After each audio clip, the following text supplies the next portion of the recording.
کیا ہے، صحیح مسائل کیا ہیں، غربت ہے، افلاس ہے، ملک کا بنیادی ڈھانچہ اور ಹೇಳಿದ ಮಾತುಗಳ ಸಾರಾಂಶವನ್ನು ನಾನು ನಿಮ್ಮ ಮುಂದೆ ನಿರ್ವಹಿಸುತ್ತೇನೆ. इस वक्त हमारा मुल्क 75th ईयर ऑफ इंडिपेंडेंस अभी हम मनाकर आगे आए हैं, मगर बाज़ पहलुओं से बहुत ज़्यादा तशवीश और मसाइल का भी हम सामना कर रहे हैं. इस प्रेस कॉन्फ्रेंस के ज़रिए से हम इन पहलुओं पर तवज्जो दिलाना चाहते हैं. उसमें एक बात यहाँ की लाक़ानूनियत है, लॉलेसनेस है, और जिस तरह जस्टिस को महंगा और मुश्किल बनाया जा रहा है, और जिस तरह पावरफुल लोग अपने हक़ में फ़ैसले करवा लेते हैं. मसलन ईश्वरप्पा के मामले में जो बात आई है, तो ये एक बहुत तशवीश की बात है. और जो लोग हक़ के लिए काम करते हैं, अवाम और इंसानी हुकूक़ के लिए काम करते हैं, जैसे ज़ुबैर आर्ट न्यूज़ के हैं या तीसरा सतलवाद है, ये सब बिगड़ती हुई कानून की सूरत हाल और लाक़ानूनियत की तरफ इशारा कर रही है. और ऐसे में चीफ मिनिस्टर का एक्शन रिएक्शन का हवाला देना और योगी मॉडल का तस्करा करना निहायत काबिल मज़म्मत है. ये पहली बात है जो हम बताना चाहते हैं. दूसरी बात, अपने वोटों को मुर्तकिस करने, पोलराइज़ करने, यहाँ हर किस्म के इमोशनल इश्यूज़ को यहाँ उठाया जा रहा है और लोगों के अंदर नफ़रत और पोलराइजेशन को बढ़ाया जा रहा है. चाहे वो परसों की बात हो रिश्ता की, हिजाब या हलाल मीट या अज़ां वग़ैरह, या इस वक्त ईदगाह मैदान की और मदारिस के अंदर मुदाखलत की, ये सब बातें हमारे लॉन्ग टर्म इंटरेस्ट को और यहाँ के फ़िरक़ावाराना हम आहंगी को, लोगों के बामी एतमाद को मजरूह करने वाले और मुतासिर करने वाली चीज़ें हैं. इससे परहेज़ करना चाहिए. तीसरी बात, ख़वातीन पर मुज़ालिम हमारे इस मुल्क की एक अफसोसनाक हकीकत है.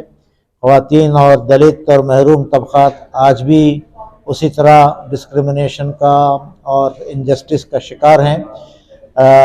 करीब में जो बिल्किस बानो का मामला हो या इस तरह के जो वाक़यात हो रहे हैं, ये सब काबिल तशवीश हैं. हम पूरे मुल्क में जो एहतजाज बिल्किस बानो के मामले में मास रेपिस्ट को दोबारा हिरासत में लेने का मुतालबा जो किया जा रहा है, उसकी हम तायीद करते हैं और बिल्किस बानो और उनके ख़ानदान वालों को राहत पहुँचाने, एतमाद में लेने की बात करते हैं. इसी तरह यहाँ दलितों के मामले में जो देरीना जुल्म और ज़्यादती होती रही है, उसकी एक मिसाल करीब में एक बच्चे को पीने के पानी के मसले पर कत्ल कर दिया जाना हमारे सामने आया है. चुनाचे ये हमारी असल चेहरा है इस मुल्क का. चुनाचे इन हालात पर काबू पाना चाहिए. और आखिरी बात, इस वक्त इलेक्शन का ज़माना करीब आ रहा है और इस मौके पर फ़िरक़ा परस्त ताकतें अपने इमीडिएट और पॉलिटिकल और मटेरियल गेंस को सामने रखकर मुल्क को इंतशार और बदअमनी की तरफ और ढकेलना चाहते हैं. लोगों के जो असल इश्यूज़ हैं, उनके जो असल मसाइल हैं, उस पर पर्दा डाला जा रहा है. गुर्बत है, बेरोज़गारी है, महंगाई है, अमन व अमान है और लोगों के मसाइल को हल करने की बात है. उसके बजाय एक आर्टिफिशियल तौर पर नेशनलिज़म वग़ैरह की बातें यहाँ की जाती हैं.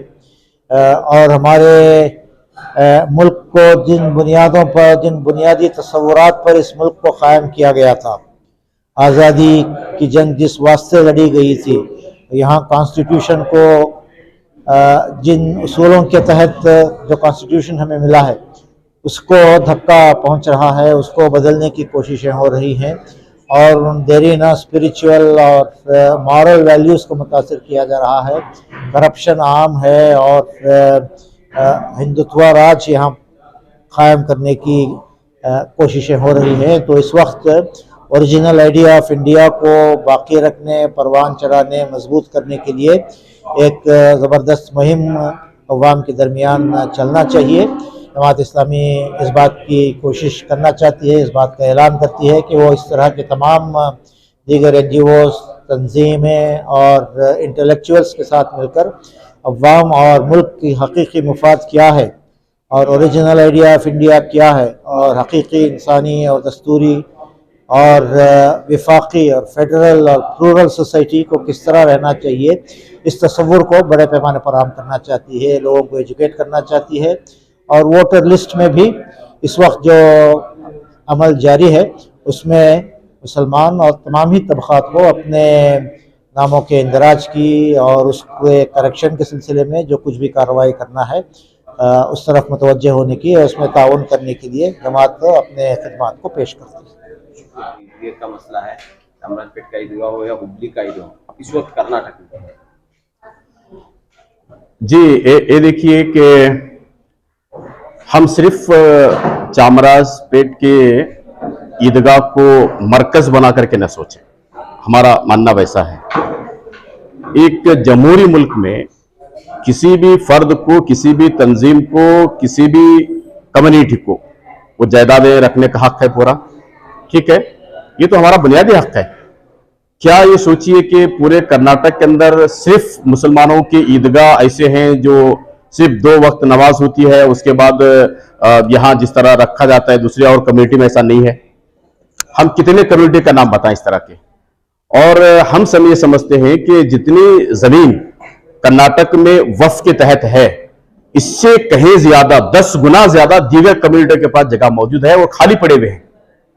کیا آپ یہ مان کے چلیں گے کہ جو خالی پڑے ہوئے زمین اسے کوئی لوگ جا کے قبضہ کر لے؟ یہ صحیح ہے اس طرح کا کرنے کا؟ غلط بات ہے نا ماننے کا. یہ تو اس لیے ہمارا کہنا یہ ہے کہ یہ چامراج نگر جو عیدگاہ ہے یہ مسلم کمیونٹی کا ہے، اور جیسے بات ہمارے درمیان میں آ چکی ہے اور بی بی ایم پی نے اسے ایکسپٹ کر لیا کہ یہ جو پراپرٹی ہے وقف کی ہے. اب اسے جو ہے پھر مزید الجھا کر کے ہائی کورٹ کے ایک بینچ میں جو فیصلہ ہوا وہ فیصلے کے خلاف ایک اور فیصلہ، ظاہر بات ہے کہ سپریم کورٹ جانا پڑا ہے کیونکہ یہ سپریم کورٹ میں مسئلہ چلا ہوا ہے، تو ہم ذرا خاموش ہیں، دیکھیں گے کیا ہوتا ہے. لیکن ہمارا بنیادی سوال یہ ہے کہ یہ پراپرٹی رکھنے کا ہر ایک کو حق ہے. یہ الگ بات ہے کہ اندر کی بات ہے، ہماری اندر کی بات یہ ہے کہ ہمارے پاس جو پراپرٹی موجود ہے اس کا استعمال کیسے ہونی چاہیے. بات صحیح ہے، آپ نے کہا اس طرح سے کہ ہمارے پاس جو پراپرٹیز ہیں یہ تو کم ہے، پراپرٹی ہمارے پاس بہت ہی کم ہے.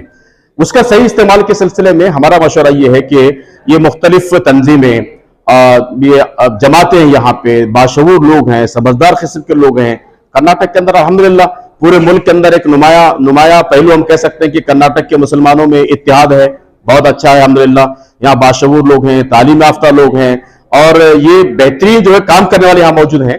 تو ہمارا بہت ہی یوں سمجھیے کہ دربندانہ اپیل یہ ہے کہ جتنی تنظیمیں، جماعتیں، افراد، باشعور افراد ہیں، یہ سب مل بیٹھ کر کے یہ سوچنا ہوگا کہ ہمارے پاس جو پراپرٹی ہے وہ وقف بورڈ کے تحت ہوں یا ٹرسٹ کے تحت ہوں یا سوسائٹیز کے تحت ہوں، اس کے صحیح استعمال کے سلسلے میں شرعی حدود میں رہتے ہوئے اس کا استعمال کیسے کیا جا سکتا ہے، ہم لوگ مل جل کر کے اس سلسلے میں فیصلہ کرنے کی ضرورت اس وقت ہم محسوس کرتے ہیں. آپ کی کیا رائے ہے؟ مل بیٹھنا چاہیے ہم لوگ پورے، ہم بھی کریں گے، جماعت بھی کوشش کرے گی اس سلسلے میں. تو ہم یہ چاہتے ہیں کہ ان تمام جماعتوں سے، افراد اور ذمہ داران سے ملاقات کریں ہم لوگ. اور یہ آپ کے علم میں بات ہے کہ 1 لاکھ ایکڑ زمین کہی جاتی ہے وقف کی یہاں پہ. اب کتنے لوگوں کے قبضے یہاں ہو چکے ہیں، وہ قبضے چھڑانا بھی ایک بڑا مسئلہ ہے. اس کے سلسلے میں ہمارا ایک اور مشورہ ہے کہ وقف بورڈ کو زیادہ ایکٹیو ہونا چاہیے. ایسا نہیں چلے گا اس طرح کی باتیں. ہم جو ہے پوری ملت وقف بورڈ پر بھروسہ رکھتی ہے، اور بھروسہ ان معنوں میں رکھتی ہے کہ یہ ہماری جائیدادوں کا حفاظت کرے گی. تو ہم یہ کہتے ہیں کہ وقف بورڈ یہ کسی پارٹی کا، کسی فرد کا یا کسی ایک جو ہے جماعت کا بن کر نہیں رہنا چاہیے. وقف بورڈ کا کام یہ ہے کہ پوری کمیونٹی کو ساتھ میں لے، اپنی جائیدادوں کی حفاظت کے لیے کمیونٹی سے مشورہ لے. وہ پوری کمیونٹی وقف بورڈ کو جائیدادوں کی حفاظت کے لیے وقف بورڈ کا تعاون کرنے کے لیے تیار ہے، اور خود جماعت اسلامی اس کام کے لیے تیار رہے. دیکھیے، یہ جو احانت رسول کا واقعہ ہو یا اسلامی شاعر کے مذاق اور ٹھٹا اڑانے کا معاملہ ہو، آپ دیکھ رہے ہیں اس وقت جو حکمران طبقہ ہے، اور سینٹرل میں ہو یا یہاں پر، ان کی جو منفی سوچ ہے، غلط رویے ہیں، غلط اقدامات ہیں، اور عوام مخالف پالیسیاں ہیں، ان سب چیزوں کی وجہ سے पूरा मुल्क जो है एक अखलाकी, समाजी, मुआशी और सियासी बहरान का शिकार है। इसके नतीजे में लाकानूनियत, फिरकावाराना मुनाफरतें, नफरतें फैल रही है, फिरकावाराना कशीदगी फैल रही है।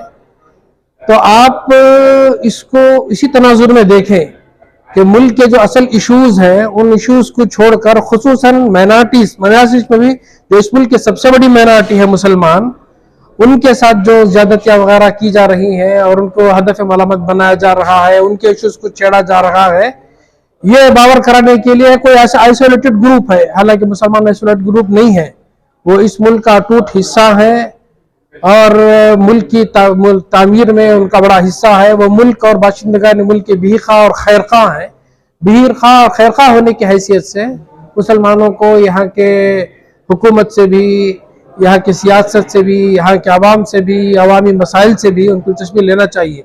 अब चूंकि वो उस तरह के मुख्तलिफ इशूज उठाते हैं, जाहिर बात है रसूलुल्लाह सल्लल्लाहु अलैहि वसल्लम से हमारा जो ताल्लुक है वो हमारे ईमान का ताल्लुक है। मुसलमान हर चीज़ बर्दाश्त कर सकता है, लेकिन वो अल्लाह के रसूल सल्लल्लाहु अलैहि वसल्लम की शान में गुस्ताखी कभी बर्दाश्त नहीं कर सकता। आए दिन जो वाक़ियात हो रहे हैं, इंतहाई तशवीशी निगाह से हम इसको देखते हैं और हम उनको कंडम करते हैं और हुकूमत से भी हम मुतालबा करते हैं कि फ़ौरन इस सिलसिले को रोकना चाहिए, इस पर कदम लगना चाहिए।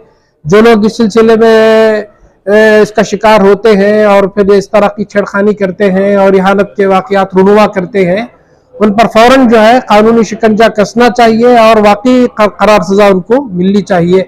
हुकूमत से मुतालबा करते हैं। उम्मत मुस्लिमा की जिम्मेदारी है कि वो प्यारे नबी सल्लल्लाहु अलैहि वसल्लम का हकीकत में बड़े अरसे में जैसा तारुफ हमें कराना चाहिए था, शायद हमने वो तारुफ नहीं करवाया कि रसूलुल्लाह सल्लल्लाहु अलैहि वसल्लम सिर्फ जो है उम्मत मुस्लिमा मुसलमानों के रसूल नहीं है, वो पूरी दुनिया इंसानियत के रसूल हैं। उनके तालीमात पूरी दुनिया इंसानियत के लिए है। आप जो पैगाम ले आए वो पूरी दुनिया इंसानियत के लिए है। इस मुल्क की तस्वीर भी अगर बदल सकती है तो वो आपकी तालीमात की रोशनी में बदल सकती है। हम इस मुल्क को एक रिफाही स्टेट, एक ऐसी रियासत जिसमें अदल इंसाफ कायम हो, जहां कमजोरों, मजबूरों, बेकसों की ज़रूरतें पूरी हो और गुर्बत का इजाला हो और खुशहाली आम हो और इंसानों के दरमियान इंसानी मुसावात हो। सब एक खुदा के बंदे हैं, सब एक माँ बाप के बच्चे हैं। इस हैसियत से उनके दरमियान कोई भेदभाव, ऊंच नीच, छूत छात ना हो।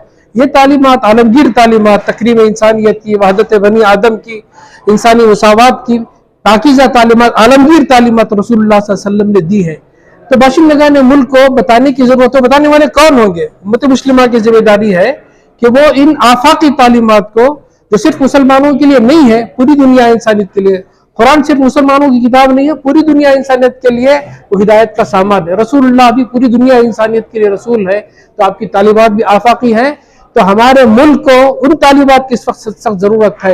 ये बताने की जरूरत है कि असल जो मसले की जड़ है वो ये कि इंसान जो है वो अपने आप को भूल गया है और अपने पैदा करने वाले खालिक को भूल गया है और फिर वो रिस्पॉन्सिबल नहीं है, वो अकाउंटेबल नहीं है। उसको रिस्पॉन्सिबल बनना चाहिए, अकाउंटेबल बनना चाहिए। यही सब चीजें एहसास जिम्मेदारी और जवाबदेही का एहसास और फिर उसके जो तकाजे हैं इंसान इसको पूरा करे, तब जो है बाकी वो सारे मसाइल जिससे पूरी इंसानियत जूझ रही है, मुल्क और बाशिंदगान मुल्क जूझ रहे हैं, उसका हल निकल सकता है। ये बताने की जरूरत है, इस पैगाम को आम करने की जरूरत है उम्मत मुस्लिमा को। तो उम्मत की यहाँ दो हैसियतें हैं। एक हैसियत उसकी उम्मत मुस्लिमा होने की हैसियत है, उम्मत मुस्लिमा और खैर उम्मत होने की हैसियत है। इस हैसियत में वो जो सारे अंबिया जो इंसानियत के लिए सबसे बड़े रहबर होते थे और इंसानियत की भीखा के लिए आते थे और उनके लिए खैरखाई का काम करते थे, ये पैगाम को उन तक आम करने की ज़रूरत है। और फिर दूसरी हैसियत जो है वो इस मुसलमान होने की हैसियत से शहरी होने की हैसियत है। पहली हैसियत मैंने कहा खैर उम्मत और उम्मत मुस्लिमा होने की हैसियत है। इस हैसियत से दीन की आफाकी तालीमात को तमाम बंदगान खुदा तक बिला कम वकास हम पहुंचाने की जरूरत है, उन तक पहुंचने की जरूरत है। मुस्लिमों की हिमायत में खड़ने की जरूरत है, जुल्म के खिलाफ आवाज उठाने की जरूरत है। और एक अहम बात मैं कहता हूं आपसे कि इस मुल्क की बहुत बड़ी आबादी, जो कह सकते हैं आप 90% जो अमन पसंद आबादी है, वो इन गलतकार लोगों की गलतकारी में उनका साथ नहीं देती है। तो इस खामोश आबादी को खड़ा करना चाहिए हमको कि चलो हम एक अपने ख्वाबों का हिंदुस्तान बनाते हैं। इसके लिए हम सब मिलजुल कर इसके लिए कोशिश करते हैं। ये खामोखा आपको गुमराह किया जा रहा है, असल मसाइल से आपकी तवज्जो हटाई जा रही है, मुल्क के असल मसाइल जो हैं उस तरफ तवज्जो देने की जरूरत है। इसलिए इन सब चीजों से ऊंचा उठकर, और मजहब का नशा गोया आपको पिलाया जा रहा है, और हकीकत में जो करने वाले हैं वो खुद भी जो है मजहब के साथ खैरख्वाही नहीं कर रहे हैं। तो ये बात बताने की जरूरत है। दूसरी हैसियत जो हमारी शहरी होने की हैसियत है, शहरी होने की हैसियत से हमारा मामला सिर्फ रिएक्शन का नहीं होना किसी मामले में, बल्कि रिस्पॉन्स का होना चाहिए। और फिर दूसरी जो अहम बात है, जो इश्यूज उठाए जा रहे हैं वो सोच समझ कर उठाए जा रहे हैं कि मिल्लत इन्हीं इश्यूज में जो है उलझ कर रहे और वो मिल्ली इशू बन जाए। वो जो भी इशू उठाए हमको यहाँ की बड़ी आबादी को साथ में लेना है, इसलिए कि इन सब का बुनियादी ताल्लुक जो है बुनियादी हुकूक से है। उससे दस्तूर का मसला हम बनाएं, उसे हम जो है इंसानी हुकूक की पामानी का मसला बनाए, शहरी हुकूक की पामानी का मसला हम उसको बनाए, और इस मुल्क के दस्तूर के वायलेंस का मसला हम उसको बनाए, कानून की खिलाफ वर्जी का मसला हम उसको बनाए। तो इस तरह से अगर हम यहाँ की बड़ी आबादी को साथ में लेती है उम्मत मुस्लिमा, तो फिर इन सारी चीज़ों पर काबू पा सकते हैं। और उन्हीं में से ये जो बड़ा मसला जो तेजी से उम्म में बलवा की तरह फैल रहा है, इहानत रसूल सल्लल्लाहु अलैहि वसल्लम का, उस पर भी कदगन लग सकती है। तो एक ज़बरदस्त इज्तिमाई प्रेशर डेवलप करने की ज़रूरत है, और अल्लाह के रसूल सल्लल्लाहु अलैहि वसल्लम के पैगाम को आम करके इंसानियत को उसकी तरफ मुतवज्जह करने की ज़रूरत है, ताकि हमारा मुल्क जो है वो अमन का, सलामती का, खुशहाली का वो गहवारा बन सके। ಬೆಳಗಾವಿ, ನರಗುಂದ, ಶಿವಮೊಗ್ಗ ಮತ್ತು ಬೆಂಗಳೂರಿನಿಂದ ಮಂಗಳೂರಿನವರೆಗೂ ಈ ಕೊಲೆಗಳ ಸೆರೆಮಾಲೆಗಳು ನಮ್ಮ ರಾಜ್ಯದ ಕಾನೂನು ವ್ಯವಸ್ಥೆಯನ್ನು ಕೆಟ್ಟಿರುವುದಕ್ಕೆ ಸಾಕ್ಷಿಯಾಗಿದೆ. ಇತ್ತೀಚೆಗೆ ಶ್ರೀ ಈಶ್ವರಪ್ಪ ಅವರ ಪ್ರಕರಣದಲ್ಲಿ ಕಂಡುಬಂದಂತೆ ಹಣ ಮತ್ತು ಅಧಿಕಾರದ ಪ್ರಭಾವದಿಂದ ನ್ಯಾಯಪಾಲನೆಯಲ್ಲಿ ವೈಫಲ್ಯ ತುಂಬಾ ನೋವಿನ ಸಂಗತಿ. इसमें हक़ाइक़ को छुपाने की जो इस वक्त अभी कोशिश हो रही है, इस करना चाहते हैं। हमसे लेकर इलेक्शन तक के लिए भी पूरी रियासत में हमारी कोशिश हुई जमात इस्लामी की जानिब से लोगों के अंदर बेदारी लाई जाए और इन हक़ाइक़ से आगाह किया जाए। चुनांचे ये वो पहलू हैं, फोर्ट्रेस हैं हमारे मुल्क के, जो इस वक्त दाव पर लगे हुए हैं। इस तस्वीर के जरिए से हम इसकी तरफ तवज्जो दिलाना चाहते हैं और अपील करते हैं कि इन